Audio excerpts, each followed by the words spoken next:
terpuji.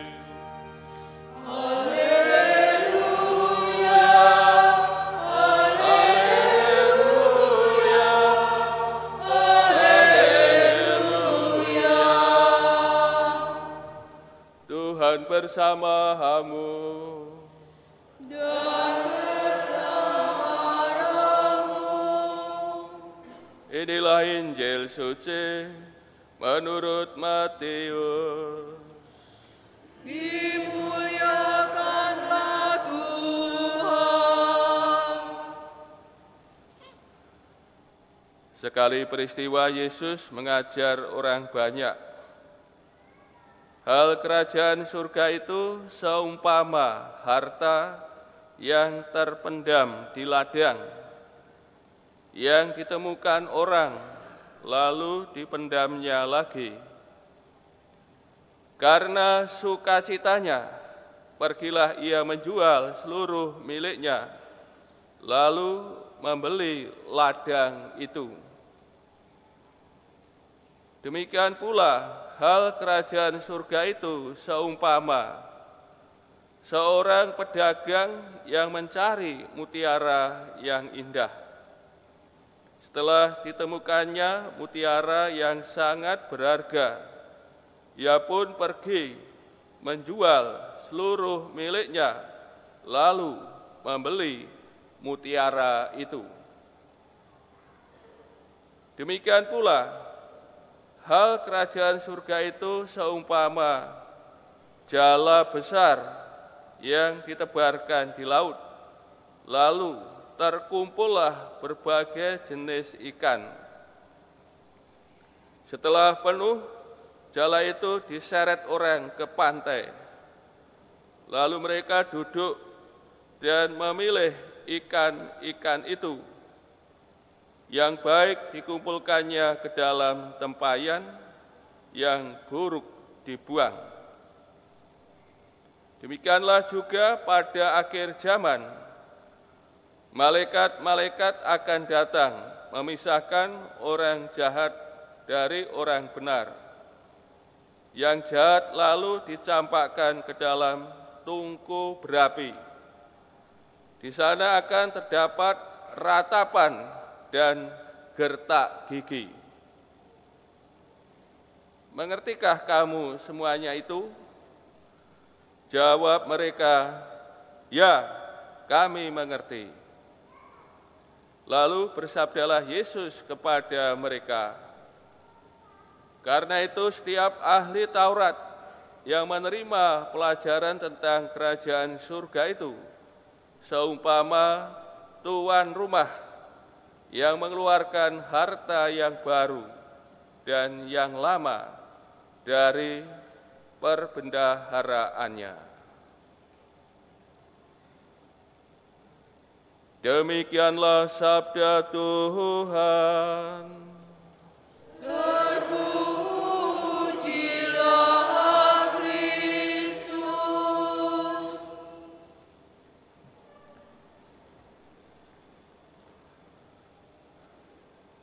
Saudara-saudari yang terkasih, kita masih mendapat pengajaran dari Tuhan Yesus tentang kerajaan surga. 4 perumpamaan telah kita dengar dan kita bahas.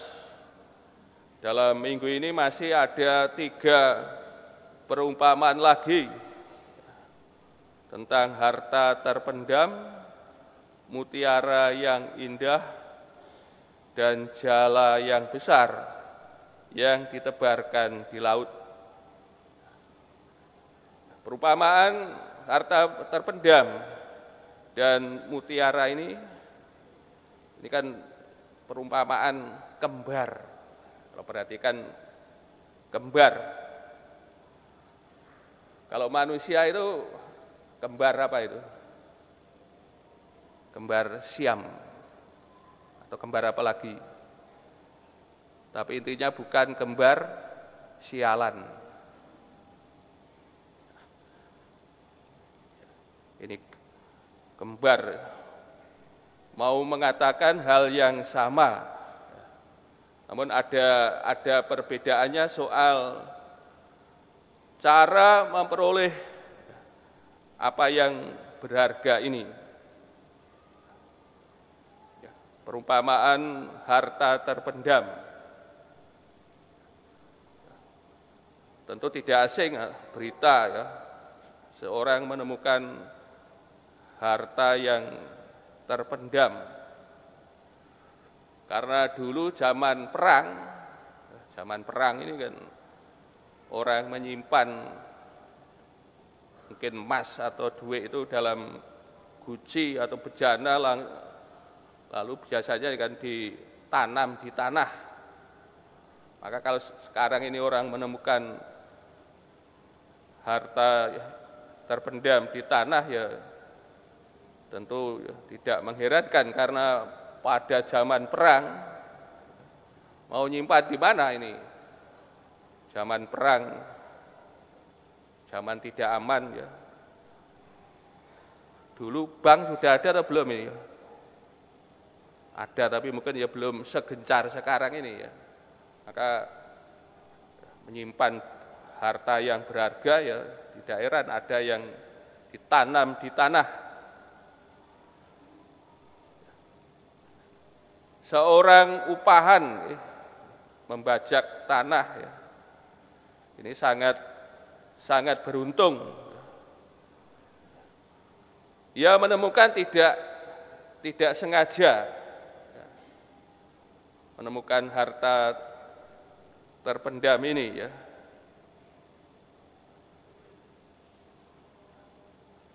Menemukan tidak sengaja ya. Maka bisa dikatakan ini ia menerima anugerah ya. Anugerah besar. Tadi setelah ditemukan harta ini dipendam lagi.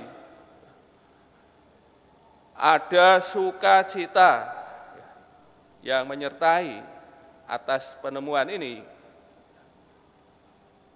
Lalu selanjutnya ada respon total dari seseorang yang menemukan harta terpendam di ladang. Pergilah ia menjual seluruh miliknya, lalu membeli ladang itu. Ini respon total, ya, tanggapan total agar memperoleh harta yang terpendam di ladang. Menjual seluruh miliknya. Kalau dibandingkan miliknya dengan apa yang ditemukan ya tentu berharga yang ditemukan luweh aji ini besar apa yang ditemukan, maka merelakan apa yang ia temukan untuk memperoleh ini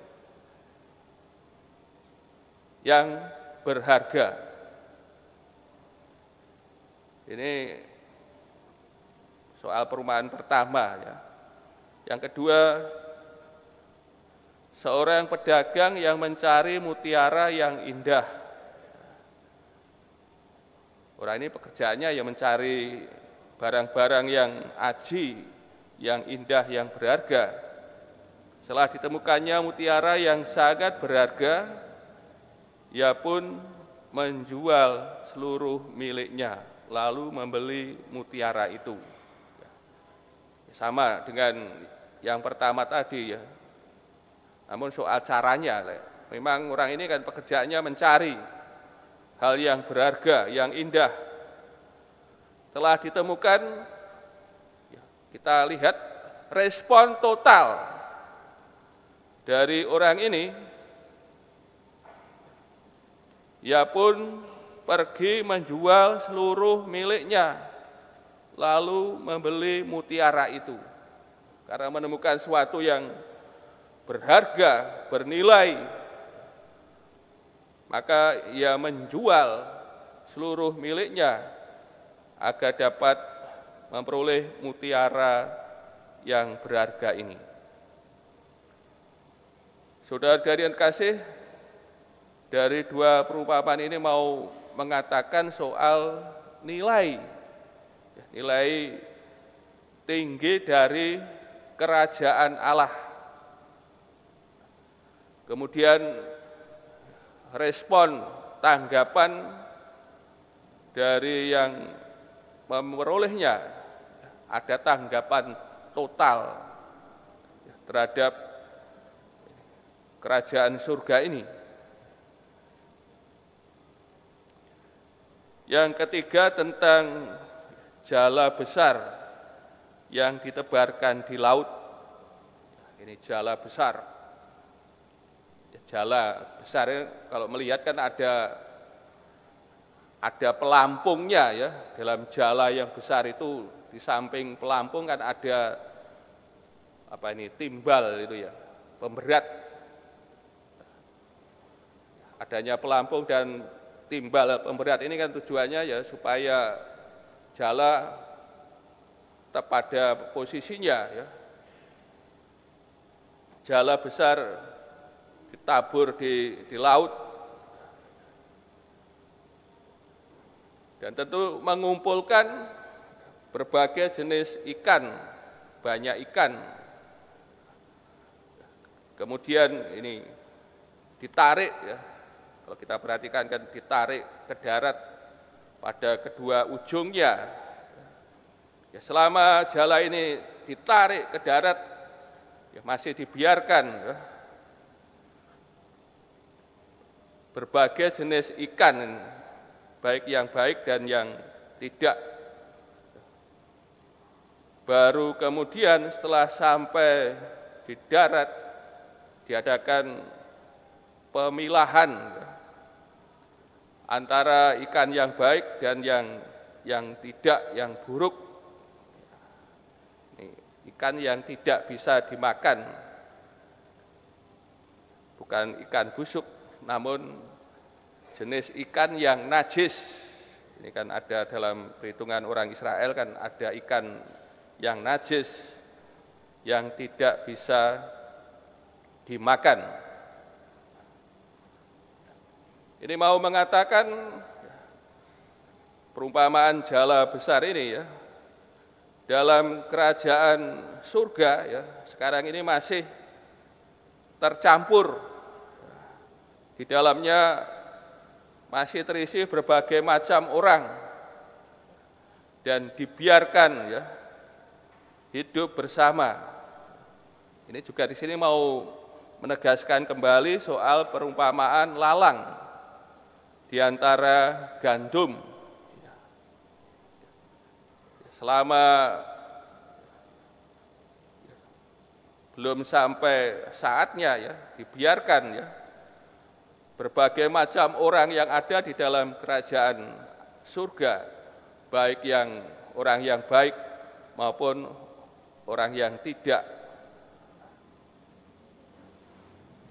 Baru kemudian ketika kerajaan Allah mencapai kepenuhannya, paripurnanya, baru diadakan ya ini pemisahan. Ya.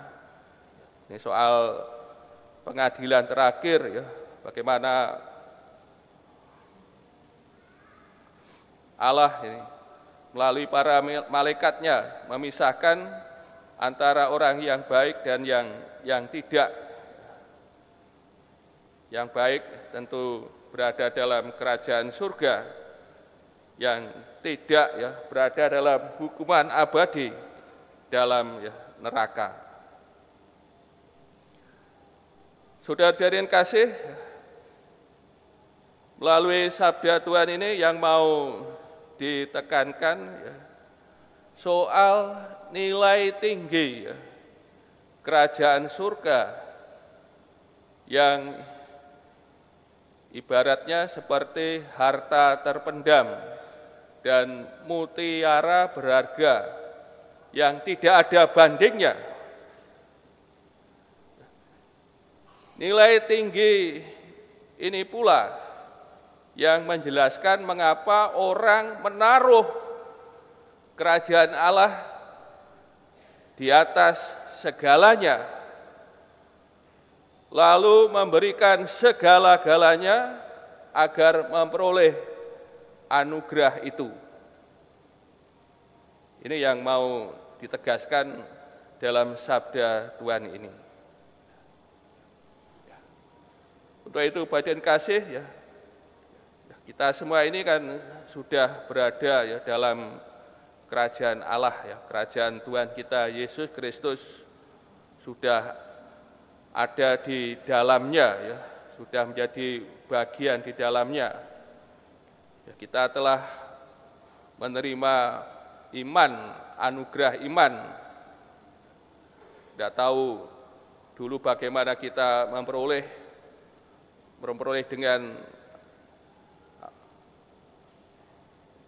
dengan usaha sendiri atau secara kebetulan. Tapi intinya ya kita memperoleh iman ya karena anugerah Allah sendiri.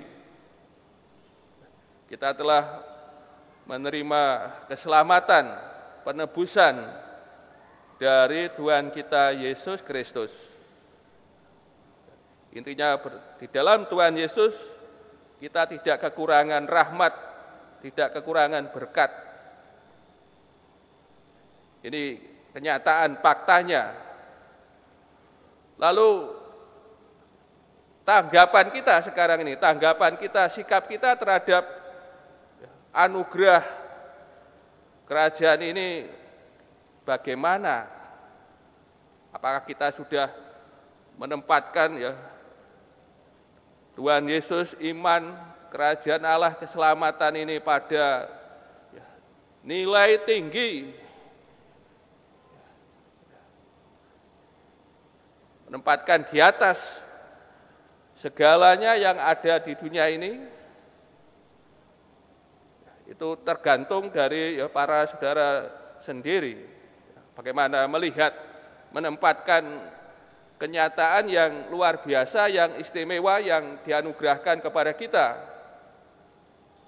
Apakah sudah sesuai yang diajarkan oleh Tuhan Yesus, ya, menempatkan kerajaan surga sebagai nilai yang tinggi.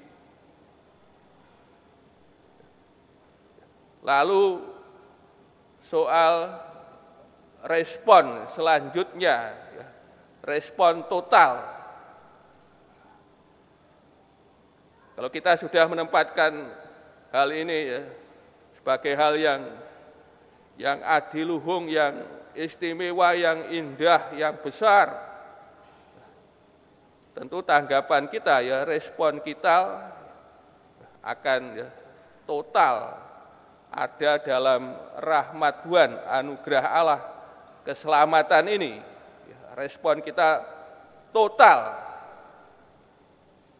Ini yang patut direnungkan dari kita masing-masing ya, dalam menanggapi anugerah keselamatan dari Tuhan kita Yesus Kristus. Apakah kita sudah menempatkan sebagaimana yang diajarkan oleh Tuhan Yesus, dan akhirnya kita memberi respon yang total terhadapnya. Ini yang harus menjadi permenungan, bagaimana kita ya melihat anugerah keselamatan ini dan kita menempatkannya. Kemudian tanggapan kita ya masing-masing atas anugerah berkat keselamatan dari Tuhan kita Yesus Kristus.